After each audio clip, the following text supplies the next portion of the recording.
اهدنا الصراط المستقيم صراط الذين أنعمت عليهم غير المغضوب عليهم ولا الضالين. بسم الله الرحمن الرحيم. الحمد لله رب العالمين وبه نستعين والصلاة والسلام على أشرف الأنبياء والمرسلين وعلى آله وأصحابه أجمعين. اللهم صل على سيدنا محمد الفاتح لما أغلق والخاتم لما سبق ناصر الحق بالحق والهادي إلى صراطك المستقيم وعلى آله وصحبه حق قدره والمقدار العظيم. قال رب اشرح لي صدري ويسر لي أمري واحلل عقدة من لساني يفقهوا قولي. سبحانك لا علم لنا إلا ما علمتنا إنك أنت العليم الحكيم. لا حول ولا قوة إلا بالله العلي العظيم. Assalamualaikum warahmatullahi wabarakatuh. Tuan-tuan dan puan-puan yang dirahmati oleh Allah Subhanahu wa taala, marilah sama-sama pada malam ini kita meningkatkan ketakwaan kita kepada Allah Subhanahu wa taala. Dalam arti kata yang sebenarnya, kita berusaha bersungguh-sungguh untuk melaksanakan perintah Allah dan berusaha bersungguh-sungguh untuk meninggalkan segala larangan-larangan Allah Subhanahu wa taala. Mudah-mudahan peningkatan takwa kita kepada Allah akan menghasilkan keredaan Allah Subhanahu wa taala terhadap diri kita. Tuan-tuan dan puan-puan, marilah juga kita pada malam ini bersama-sama merofak syukur kepada Allah kerana Allah Ta'ala telah mempermudahkan kita untuk melaksanakan segala tanggungjawab kefarduan yang perlu kita lakukan. Pada malam ini selesai kita solat maghrib secara berjemaah. Mudah-mudahan solat isya pun begitu, subuh pun, dan seterusnya kehidupan kita ini dapat sentiasa berjamaah di mana jua kita berada. Dan itulah yang kita harap dan kita sentiasa pohon, dan insya-Allah Allah Ta'ala akan mempermudahkan. Amin. Tuan-tuan dan puan-puan dan rahmatullah Allah, malam ini insya-Allah sambungan daripada kitab La Tahqiranna Minal Ma'rufi Syai'a yang disusun oleh Syekh Muhammad Nuruddin Marbu Al-Banjari Al-Makki, yang mana beliau menyusun beberapa potongan hadis Nabi SAW yang dalamnya hadis pendek-pendek tetapi membicarakan tentang kebaikan-kebaikan yang mana walaupun sekecil manapun kita jangan remehkan. Jadi yang hadis-hadis yang saya nak sebut nanti ini, iaitu hadis yang sekitar benda-benda yang kecil, yang kadang-kadang kita anggap benda itu remeh, kita abaikan untuk melaksanakan. Tapi di sisi Allah Subhanahu wa taala, sebenarnya benda yang remeh kecil macam tu akan menjadi besar nilai di sisi Allah Subhanahu wa taala. Baik. Hadis yang ketujuh daripada kitab La Tahqiranna Minal Ma'rufi Syai'a. Bismillahirrahmanirrahim. An Abi Hurairah radhiyallahu ta'ala anhu qala Rasulullah sallallahu alaihi wasallam. Daripada Abu Hurairah radhiyallahu anhu berkata, Rasulullah sallallahu alaihi wasallam bersabda. Hadis yang diriwayat oleh Abu Hurairah, seorang sahabat Nabi sallallahu alaihi wasallam, yang mana namanya Abdul Rahman bin Sakhar, tapi dikenali dengan Abu Hurairah, yang paling banyak di kalangan para sahabat Nabi yang meriwayatkan hadis daripada baginda sallallahu alaihi wasallam. Apa yang disabdakan oleh baginda? Man lam yastaqbilil qiblata, siapa yang tidak menghadap qiblat, walam yastadbirha fil ghaiti, dan tidak membelakanginya iaitu qiblat di saat buang air besar. Kutiba lahu hasanatun, dicatat untuknya satu kebaikan, wa muhiya anhu sayyi'atun, dan dihapuskan satu kesalahan daripadanya. Hadis riwayat Imam At-Tabrani dalam riwayat yang sahih. Tuan-tuan dan puan yang dirahmati oleh Allah, jelas apa yang disebut oleh baginda sallallahu alaihi wasallam kepada kita, suatu perkara yang sentiasa kita lakukan dalam kehidupan kita, iaitu buang air. Buang air istilah membuang kotoran, kan? Kalau buang air membazir je, kan? Tapi buang air dalam istilah membuang kotoran, sama ada kotoran itu kecil ataupun besar. Kecil di hadapan, besar di belakang. Suatu benda yang selalu kita buat, tapi di sana Nabi SAW nak memberitahu kepada kita betapa benda yang kecil itu sebenarnya ada peraturan-peraturan, dan di sana ada ganjaran. Bukan benda kecil yang kita buat tak ada apa-apa, kosong. Tapi Nabi nak bagi tahu benda kecil ada ganjaran, tapi mesti ikut peraturan-peraturan. Yang mana peraturan-peraturan itulah yang merupakan di antara apa yang digaris oleh baginda sallallahu alaihi wasallam. Yang kedua, tuan-tuan dan puan yang dirahmati oleh Allah,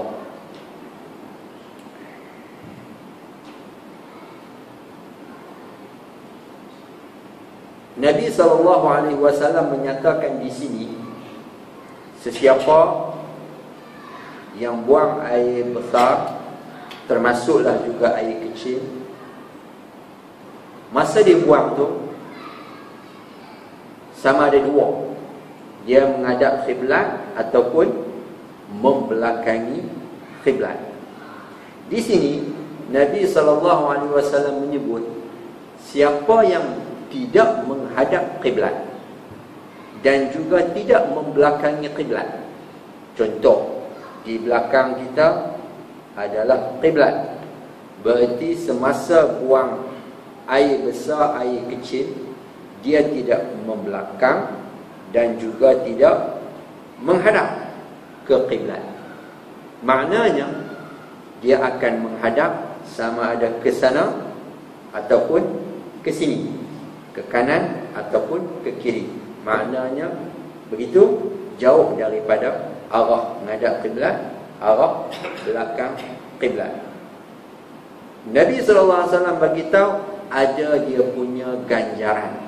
Itu secara umum Nabi menyebut ganjarannya ialah Allah Ta'ala bagi satu kebaikan kepada dia, dan Allah Ta'ala hapuskan satu kejahatan.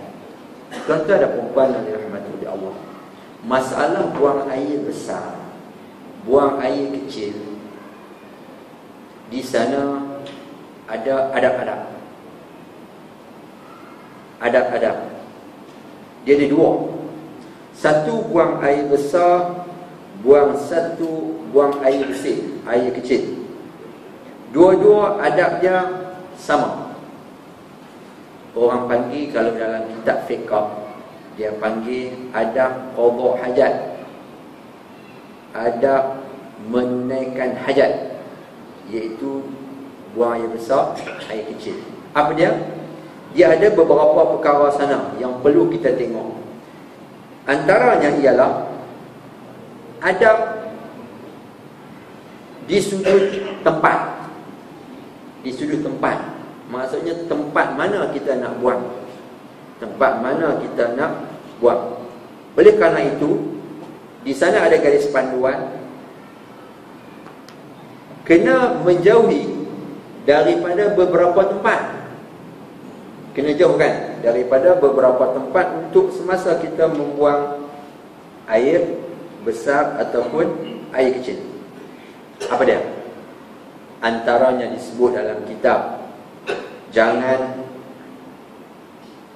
buang di tempat orang ramai lalu lalang di situ. Dia pergi buang tengah jalan, kan? Dia pergi buang tengah jalan yang orang berulang-alik balik daripada surau, masjid ataupun mana-mana saja. Di tengah-tengah tu dia letak di situ, ataupun di tepi-tepi dia buang di situ. Okey, benda tu tak wujud sekarang ni, tapi mungkin boleh terjadi. Baik, yang kedua, tempat orang duduk. Orang suka duduk di situ. Sama ada di tepi jalan, sama ada di mana sahaja tempat orang suka duduk berkumpul. Baik. Yang ketiga, iaitu dihindarkan juga, kena hindar tempat ataupun daripada sudut yang kita namakan lubang. Kan? Lubang dah tersedia dalam tanah, lubang. Apa lagi? Sakit perut, lubang. Siap dah lubang tu, maka dia buh dalam lubang tu. Tak boleh, sebab kemungkinan di sana ada namanya tempat persinggahan makhluk-makhluk yang kita tak nampak. Kan ada setengah orang tak jaga adab tata cara tu, maknanya dia letak masuk dalam lubang tu, balik-balik orang kata macam terkena sampuk dan seumpamanya. Itu adab. Yang seterusnya, tuan-tuan dan puan yang dirahmati oleh Allah, di bawah pokok berbuah. Ini jarak kerap berlaku. Ini orang bawah pokok buah rambutan, buah manggis, dia duduk bawah tu, kek-kek dia makan-makan, seorang dia saja, kebun. Besok orang lain pun nak masuk kebun tu juga, adik-beradik dia ke, sanak saudara dia ke, dia makan-makan, dia berasa nak buang, dia malas dan nak lari pergi tempat lain, dia letak tepi tu pelan-pelan. Siapa tak ada, dia seorang. Besok pun orang main terjejak. Orang buat apa? Orang kata alhamdulillah, ke orang maki. Kalau terkena dekat kita, kita terjejak, najis yang tak sepatutnya tempat dia buang kat situ. Kalau kita terjejak, kita nak kata alhamdulillah. Ataupun kawan tu yang buat tu mesti kena maki oleh orang yang terjejak tadi. Yang seterusnya, tuan-tuan dan puan, ini yang disebut juga air bertakung, air tenang. Air bertakung, air tenang juga dilarang untuk kita membuang sana. Itu di antara adab-adab. Sebab apa? Dunia yang kita hidup ni bukan kita seorang, ada lagi makhluk lain yang Allah Ta'ala izinkan hidup bersama kita, iaitu makhluk yang namanya jin. Maka kita kena raikan juga.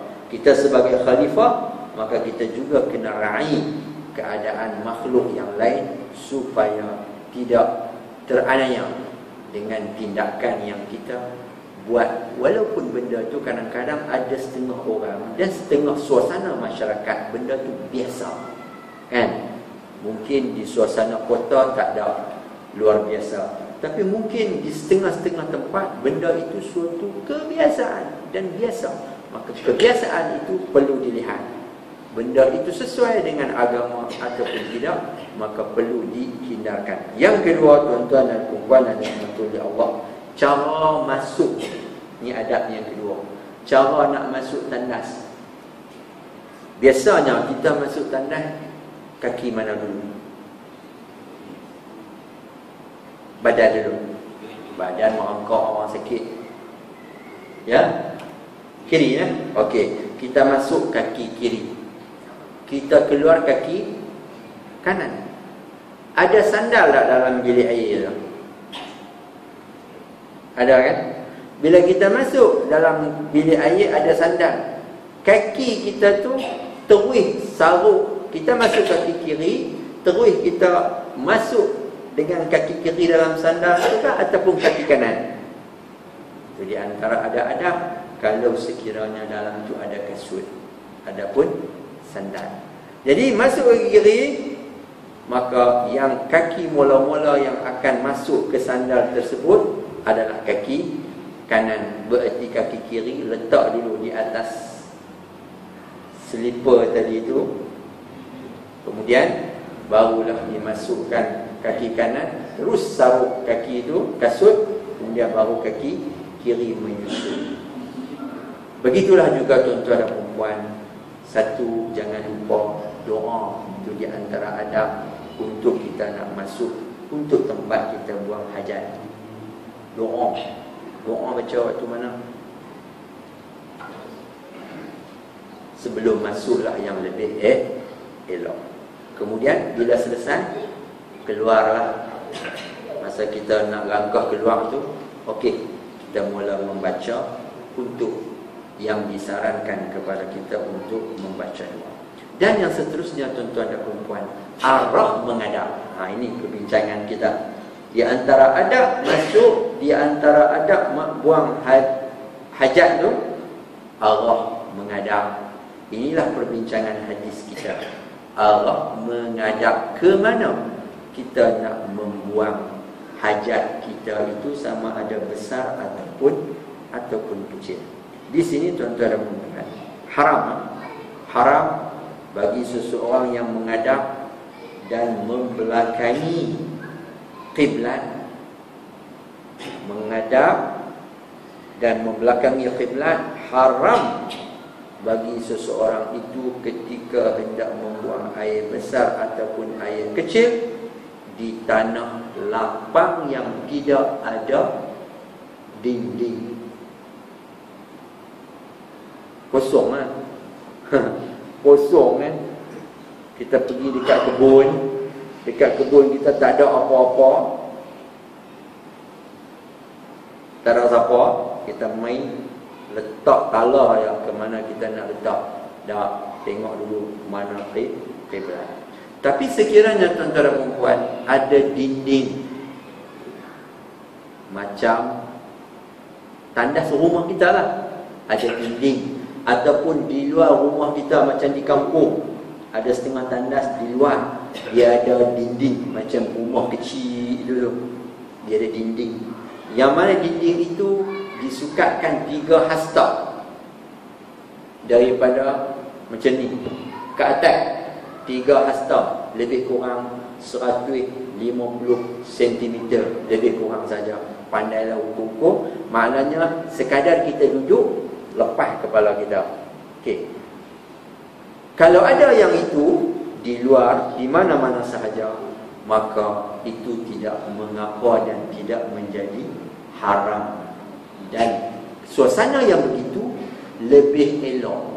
Macam kita duduk dalam rumah, kita ada dinding, suasana macam tu lebih elok kalau kita hindarkan daripada menghadap kiblat dan membelakangi kiblat seperti dalam rumah kita.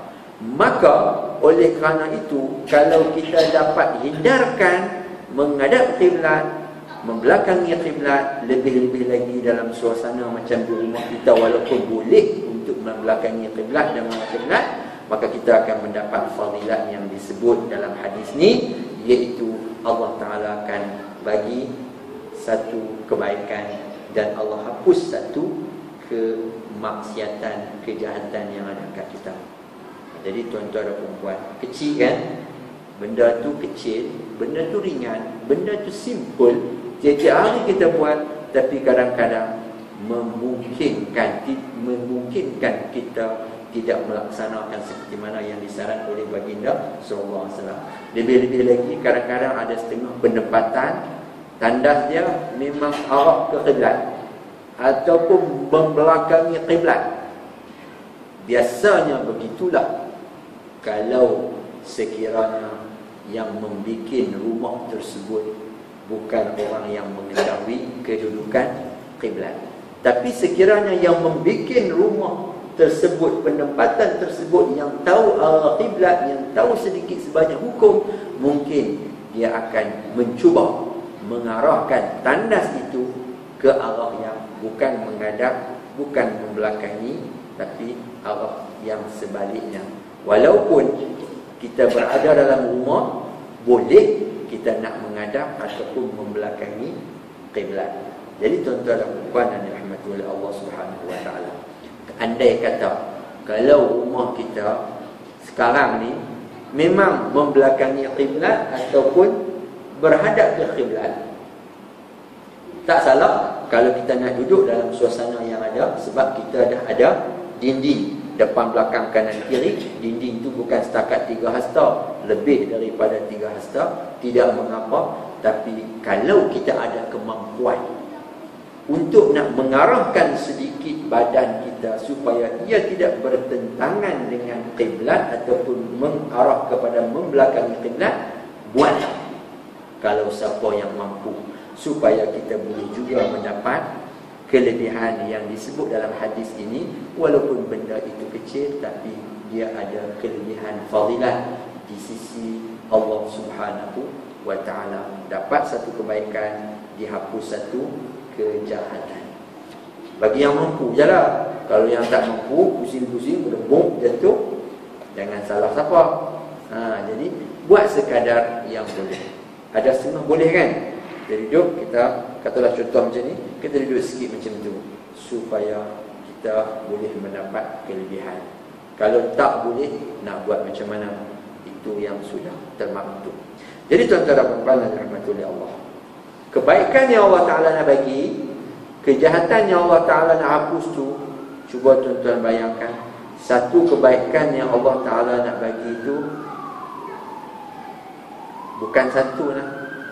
Al-hasanatu,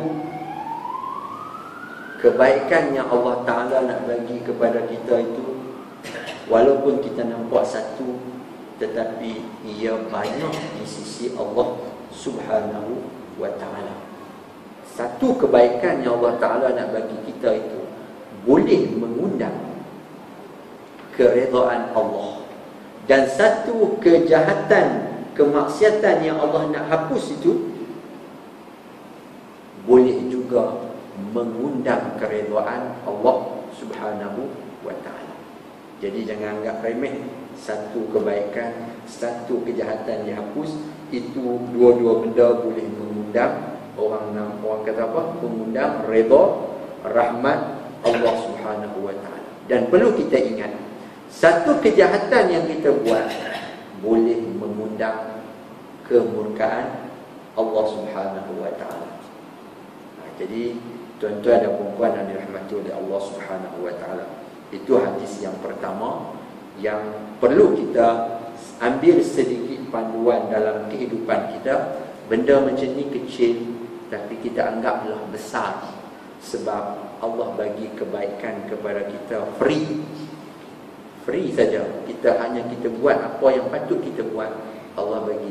Yang specialnya satu lagi, Allah hapuskan kejahatan yang ada pada kita. Ini janji yang disebut oleh baginda sallallahu alaihi wasallam. Hadis yang pertama. Yang kedua, tuan-tuan dan puan yang dirahmati oleh Allah, an Uqbah ibn Amir radhiyallahu anhu qala Rasulullah sallallahu alaihi wasallam, daripada Uqbah bin Amir berkata, Rasulullah sallallahu alaihi wasallam bersabda, ma min ahadin yatawaddau, tidaklah dari seseorang yang berwudu, fayuhsinul wudu'a, maka lalu dia membaikkan wudunya, fayusalli raka'atain, lalu dia salat 2 rakaat dengan wudu yang elok tadi, yuqbilu biqalbihi wa wajhi alaihima, serta dia solat 2 rakaat menghadap dengan segenap hati dan mukanya. Maksudnya dia hadap muka dia dan hati dia dengan sempurna mungkin, iaitu khusyuk. Illa wajabat lahul jannah, kecuali diwajibkan syurga bagi dia. Itu tuan-tuan dan puan-puan yang dirahmati oleh Allah, hadis riwayat Imam Muslim. Daripada hadis ni kita dapati bahawasanya ada banyak benda. Yang pertama, seseorang yang berwudu bukan hanya sekadar wudu, tetapi dia memperindahkan wudu dia, memperelokkan wudu dia. Apa yang dikatakan maksud memperelokkan wudu, tuan-tuan? Kita ambil wudu, ada pelbagai jenis. Ada orang ambil wudu sekadar bagi sah. Kan? Sekadar berkisah saja.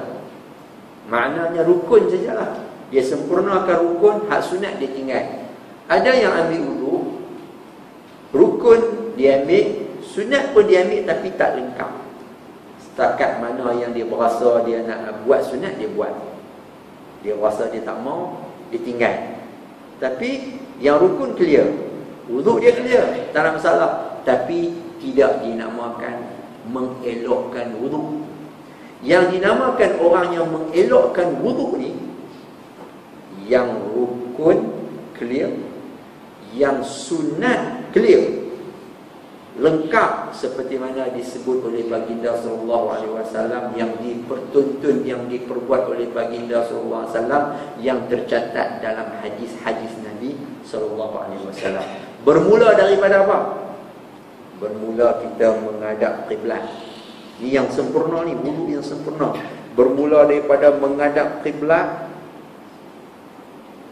dengan kita membasuh tangan seperti mana yang disarankan, kedua belah tangan ni, dan disudahi berakhir dengan apa?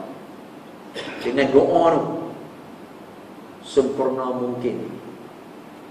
Basuh tangan, berkumur, masuk air dalam hidung 3 kali itu kan, sunat tu. Kumur sini, kalau boleh sebelum tu bersugi. Tu benda tu kadang-kadang orang buat, kadang-kadang orang tak buat. Kumur, kemudian masuk air dalam hidung. Ada setengah orang masuk air dalam hidung sikit, macam ni kan, ambil air tu, bukan air masuk air dalam hidung, masuk dalam hidung, bagi masuk sikit dalam untuk mencuci kotoran-kotoran. Kemudian basuh air ke muka 3 kali, bagi lengkap atas, bawah, tepi sampai ke bawah. Kalau ada janggut pula, diselat janggut pula. Tangan sampai ke sini, ujung sampai ke siku. Sunat lagi pergelangan tangan tu, hak ni jarang orang buat. Selati pula, selati macam ni jarang orang buat. Kanan dan kiri sama, sampai setengah di sini. Kemudian kepala menyapu, mashu ba'd ar-ra'si, menyapu sebahagian kepala. Kalau dalam mazhab kita, menyapu sebahagian daripada kepala. Hak yang semua tu sunat, jarang orang buat. Kalau siapa yang buat terus semua tu, alhamdulillah. Okey, depan belakang 3 kali. Telinga, ada orang buat, ada orang tak buat.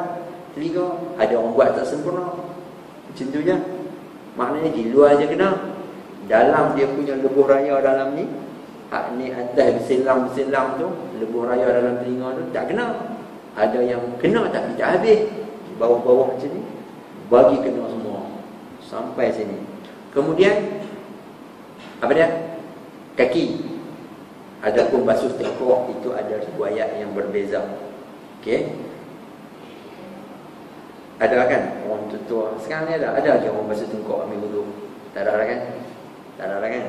Tapi orang tua dulu ada, dia basuh tengkok. Jadi riwayat tu ada berbeza sikit. Jadi ada setengah ulama dia tak buat. Baik. Tak apa, itu perbincangan fiqh. Kemudian kaki, basuh kaki, selat jari kaki. Basuh kaki kena gosok-gosok lah, bukan pakai main ambil air dekat atas jari, bawah dah 2 cebok, 3 cebok, 4 cebok, baru habis 2 kaki. Sepatutnya 4 cebok tu boleh ambil wudu berapa kali? Mungkin 2 kali. Kemudian dia selati, kemudian dia basuh sampai nisfu sak, separuh daripada betis. Ini macam ni, macam ni. Ni lutut kita. Ni separuh daripada betis tu. Kita takat buku kaki saja, kat situ je. Naik sikit. Sunat 3 kali. Kemudian apa dia lagi? Habis. baca doa. Sempurnakan dengan doa. Masa baca doa, menghadap ke kiblat. Jadi itu tuan-tuan dan puan-puan yang dirahmati oleh Allah. Sempurna wudu, untuk kita sempurnakan wudu. Siapa dia yang ambil wudu, sempurnakan wudu, rukun dan sunat dia bagi clear. Nak tahu macam mana hak yang clear daripada sunat dan rukun, maka kita kena bukalah, kita kena semaklah sikit dalam kitab-kitab supaya kita dapat mengetahui bagaimana cara berwudu Rasulullah SAW mengikut pandangan ulama-ulama di dalam mazhab-mazhab yang tertentu. Di sana mereka memberitahu kepada kita kedudukan berdasarkan hadis Nabi SAW. Kemudian wudu yang sempurna tadi, dia solat 2 rakaat. Dia solat 2 rakaat, kemudian dengan hati yang penuh tumpuan, khusyuk. Hati dia, anggota dia memberi tumpuan dalam solatnya. Sama ada fardu ke, sunat ke, maka kecuali Allah Ta'ala bagi kepada orang yang buat macam itu adalah al-jannah, syurga yang Allah Ta'ala sediakan kepada orang tersebut. Kalimah di sini disebut wajibat. Wajib, mesti dia mendapat syurga.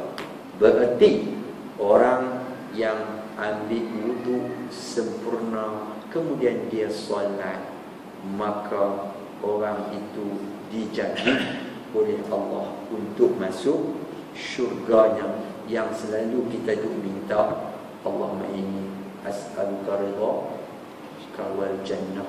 Kita duk minta. Allah bagi lorong. Apa dia? Allah bagi peluang. Apa dia? Buatlah peluang-peluang yang seperti mana yang kita inginkan syurga, maka Allah bagi peluang menerusi Nabi-Nya, bagi tahu macam ni, buat macam ni. Berarti tuan-tuan dan puan-puan, setiap kali kita nak solat, kita berwudu, maka sempurnakan wudu. Sama ada kita nak solat wajib ataupun solat sunat, sempurnakan supaya kita tak terlepas fadilat yang Nabi SAW sebut. Walaupun kita nak semayang di rumah kita, sunat-sunat, ambil wudu, sempurnakan semaksimal mungkin yang kita tahu daripada apa yang kita boleh buat, kita buat. Maka insya-Allah kita tak terlepas daripada jaminan yang diberitahu oleh baginda SAW. Dan begitu juga tuan-tuan dan puan-puan, di antara kaifiat untuk orang solat hajat, inilah dia di antara kaifiatnya. Kita solat hajat, kita kebanyakan tertumpu kepada apa? Kaifiat dalam solat, tidak? Ada yang kena baca apa? Ayat kursi, lepas tu kuliah, rakaat kedua ayat kursi, apa lagi? Surah Ikhlas. Macam-macam kaifiat. Tapi orang lupa di antara kaifiat solat hajat, iaitu sebelum solat. Sebelum solat, inilah dia, iaitu berwudu sempurna mungkin. Yang kedua, dia tunai solat hajat. Maka Allah itu di antara syarat permulaan Allah Ta'ala nak menunaikan hajat seseorang hamba Allah apabila hambanya menunaikan apa yang padan patut daripada kebaikan ibadah yang mereka lakukan. Jadi tuan-tuan dan puan-puan yang dirahmati oleh Allah Subhanahu wa Ta'ala, ganjaran yang luar biasa yang Allah Ta'ala bagi, syurga idaman mukminin, penghujung, kita katakan penghujung destinasi mukminin, syurga. Penghujung destinasi orang yang tak beriman, neraka. Dan itulah idaman kita, syurga. Nabi bagi tahu senang saja, nak mendapatkan syurga, buatlah benda yang bagi kita kecil kan, sempurna wudu, sembahyang, kecil saja. Tetapi ingat, jangan remehkan yang kecil, seperti mana yang disabda oleh baginda sallallahu alaihi wasallam, la tahqiranna minal ma'rufi syai'a. Jangan sesekali anda meremehkan kebaikan walaupun sekecil apapun. Jangan remeh. Kalau kita boleh buat, kita buat. Kita jangan anggap benda tu biasa kan. Biasalah ambil wuduk, biasa. Jangan kita anggap itulah yang terbesar di sisi Allah, dan Allah memberikan jalan yang luar biasa. Saya rasa cukup setakat itu tuan-tuan dan puan. Kita ada lagi 2-3 minit, dan saya pun ada hajat, dan surau ni pun ada hajat kan. Sekejap lagi Pak Insya nak khatan. Khatan kan? Khatan. Orang tua pun boleh khatan, dia nak khatan kan. Saya pun ada hajat. Sekejap lagi saya nak kena balik dulu, nak kena solat di sana, di tempat saya. Jadi saya tak solat dah di sini. Itu yang saya kena bergerak awal sikit. Mudah-mudahan sempat di sana. Kalau saya balik time mau azan, rasa-rasa 2-2 terlepas kan, 2-2 terlepas. Jadi saya tak mau, biar saya boleh solat berjamaah di sana, insya-Allah. Mudah-mudahan pertemuan kita pada malam ini akan menghasilkan apa yang diberitahu oleh baginda menerusi hadisnya. Cuma saya sampaikan, insya-Allah ada panduan, taufik dan hidayah, dan itulah jalan yang Rasulullah berikan kepada kita sebagai umat Nabi Muhammad SAW. Cuma pada kita nak buat ataupun tidak. Yang penting jangan remehkan benda-benda yang Nabi SAW sebut. Walaupun macam tu, buatlah. Buat selagi mana ayat kita ada, kita buat. Dan insya-Allah nanti kita tengok lagi pada lain-lain hari beberapa hadis lagi mengenai apa yang disebut oleh baginda, benda-benda yang kecil tapi benda itu besar. Subhanakallahumma wa bihamdika, asyhadu an la ilaha illa anta, astaghfiruka wa atubu ilaik. Assalamualaikum warahmatullahi wabarakatuh.